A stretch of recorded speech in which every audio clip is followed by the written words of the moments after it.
Every AAI alumnus has potential. Each cohort has a spark, an undeniable talent that will manifest itself in impactful projects. It's simply AAI's job to nurture that talent and send each student out into the world to see what they can achieve. And when they achieve greatness, we all feel an indescribable sense of pride. This year's Lifetime Achievement Award recipient is no exception. Ablade Glover is an alumnus of AAI's African Graduate Fellowship Program, also known as AFGRAD. Through AFGRAD, he earned his master's degree from Kent State University in 1972. And since, he has become an internationally renowned artist, holding an especially significant place in Ghana's contemporary art scene. He trained in Ghana, Britain, and the US before embarking on a groundbreaking career. Ablade is known for its colorful and highly textured oil paintings of Ghanaian marketplaces, landscapes, and urban spaces. It's these paintings that have captivated art enthusiasts and collectors around the world. Today, his work can be found in both public and private collections in UNESCO's Paris headquarters, Chicago O'Hare International Airport, and the DEI Center in Accra, Ghana. Additionally, Ablade is the founder and director of the internationally acclaimed Artist Alliance Gallery in Ghana, creating pathways to prominence for other African artists. Throughout his nearly 60-year career as an artist, Ablade has been widely recognized. He's a Life Fellow of the Royal Society of Arts in London, a Fellow of the Ghana Academy of Arts and Sciences, and a previously recognized Distinguished AFGRAD alumni. At every step of his career, he has developed a timeless and distinct artistic voice, and he has continued to achieve time and time again, never ceasing to amaze. In thinking about tonight's theme of interdependence, Ablade represents another angle. In his time with AAI and during his studies in the US, he honed his craft and began paving his path.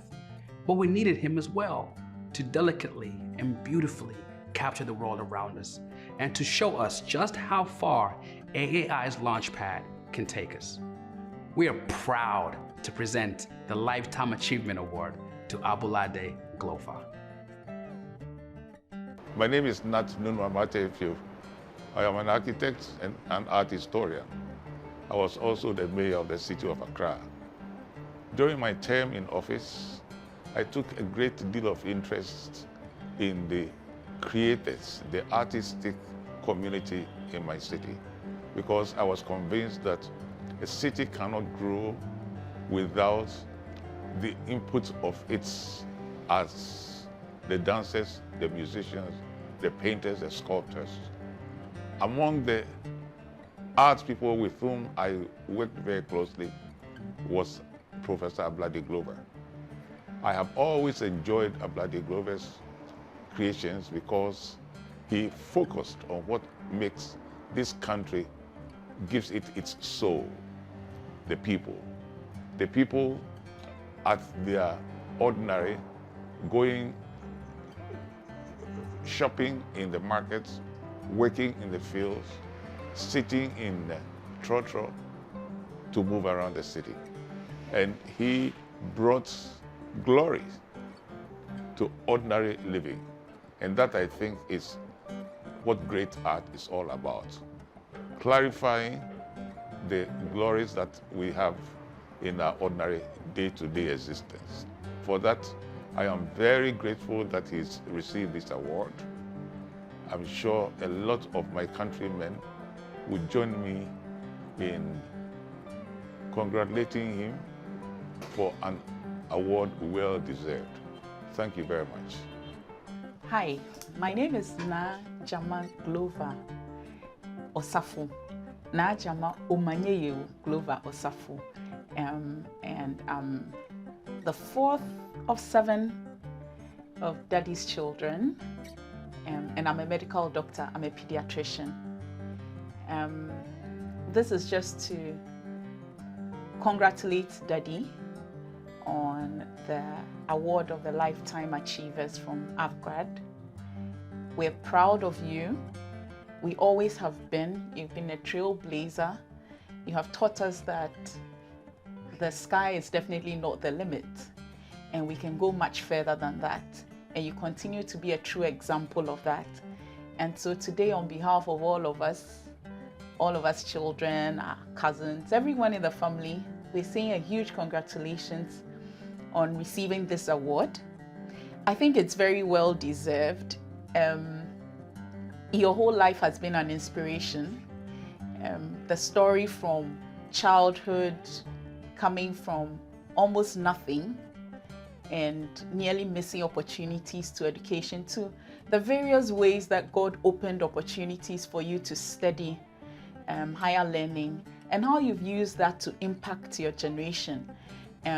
Right now, you've put Ghana and African art, Ghanaian and African art on the international map, and you've set an example that many others, especially the youth, can follow. You've taught them that it is doable. You've taught all of us that it is doable. You're a hard worker. At 87, you still wake up at 5 a.m. to make sure you paint. And it's a beauty to watch you going strong and still doing what you love to do, and watching the passion with which you do it. I still remember you saying just a few weeks ago that there's so much work to be done. And I thought, at 87, so much work to be done. Wow, that leaves a lot for us who are much younger.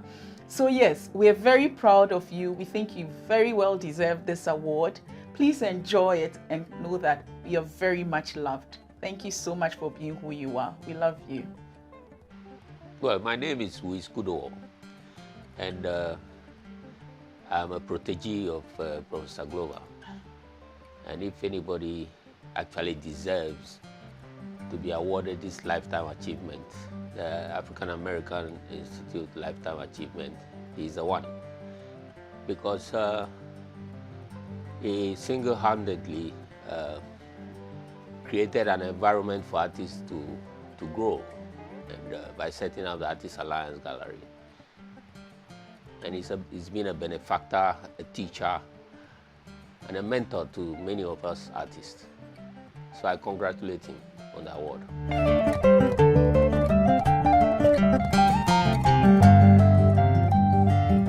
This award has come as a huge surprise. And it came at a time when it's like coincidence, but I can't believe such coincidence. It's too much. It's really a lot. Some years ago, that's over 40 or maybe 50 years ago, I was a recipient of AAI award, that's Ablade award, to study in the US. That was an intervention, I would call it, in my life, because I had ended the university and I thought I was going to make that career, my career. That is, now I've come to the end of the road and I'm going to make a career.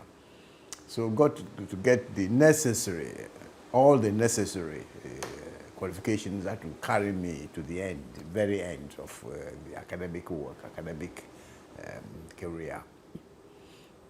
But that opportunity, that kind of thing wasn't there.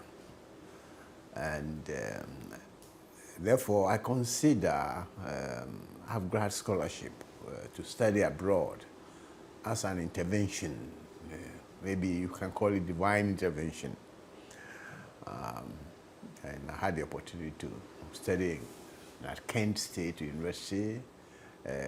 At the time, Kent State itself had made history, had made some kind of history when there was a shooting. And therefore, when I got the message that I was going to Kent, and I read from the Newsweek, it didn't quite settle well.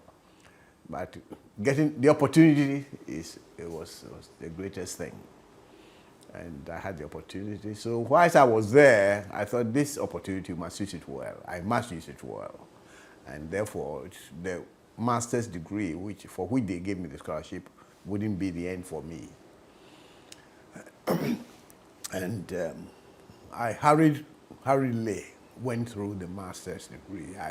In the university, they call it you loading yourself. I loaded the subjects, finished the master's, and quickly entered the PhD program, which is, for me, to be the ultimate.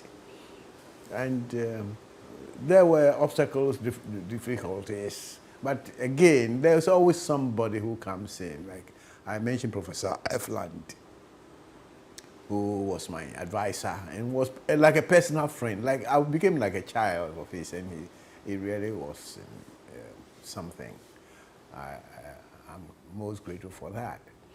And then I started a PhD program at Ohio State, and then my university in Ghana came in and they wanted to stop me, and Efland wouldn't let them, and they had to settle on the conditions. Finally, they agreed on some conditions that I'll return to Ghana to write my dissertation, and Efland agreed that, okay, we'll take that. And that's what happened. Finally, I returned to Ghana and wrote my dissertation. I went back, and when I went back, Professor Efland had then stepped in again to pay my fees, make sure that I was registered that particular semester. It was all something like it's not in your hands, but a mighty hand guiding one's life. And to this day, I returned to the university to continue my teaching, and I did what I must do as a university teacher. I met great students, good students, people who really were eager. And of course, I met students too who came to get a degree and go, that kind of thing. But it was all interesting and challenging, and it all helped to mold me. We did open this gallery. We opened at Nunoo first, and it wasn't working because of the traffic to Nunoo. We saw that I come from La, so it was easy to see the people, the old people here in La, the elders, and they agreed to give me this property. And everybody was like helpful. People want to help. They asked us to take as much property here as we liked at the time, and we started. There were obstacles, what do I call challenges? They're not obstacles really, they were challenges, like financial challenges. Like when we started, we had got some savings, money that we were going to use to build a gallery, simple. But when we started, the city said anybody building here must do a sea defense. Now, that was in our budget. So that rattled us. And by the time we finished the sea defense, the money is finished. EDIF, Export Development and Investment Fund, came in. And we got that kind of help to finish the gallery. So I can say, I'm convinced that AAI, through AFGRAD, came just at the nick of time, came in to put me on the path to where I've reached now. Without AAI, I'm not sure whether AFGRAD, that is, whether my career as a university lecturer, university teacher, would have gone on smoothly, I would have finished. Because the university was changing, and they were changing from having university lecturers without PhD degrees. You know, they wanted to improve their staff and so on. So whatever you climb to, it depends upon what you have. And AFGRAD, I cannot be grateful enough. Really, I cannot be grateful enough. I think it's a miracle, and it has helped to chart my course. Whilst I was there, apart from studying, I met some teachers. I've already mentioned I've learned, but I met some teachers who were really practicing teachers, but they were practicing. And I thought that was, I hadn't seen that before. For me, I know a teacher is a teacher here when I having come from Ghana. But meeting teachers who are into the business, into the job, you know, they bring experiences to the classroom, to the lectures, and that was amazing. So I'm grateful. I'm amazing. I'm grateful. I cannot describe it. But to crown it all, that this time that AI is thinking of giving me an award. Only 2 weeks ago, and I mentioned it, only 2 weeks ago, the Millennium Excellence Award, which had awarded me something 10 years ago, you know, giving me a Millennium Excellence Award for art and culture, again decided to give me a lifetime award. And I got that only a week, not quite 2 weeks ago. And then AAI too is offering this, not offering, but actually awarding me again. It's too much of a coincidence. It's a lifetime award again, and then coincidence is too much. And I'm touched, really, and I'm grateful. I thank the institution that thought about this. I'm sure I know that they've given the same opportunity to a lot of my colleagues, and they have proven worthy of such awards. I'm grateful. Thank you. I'm very grateful.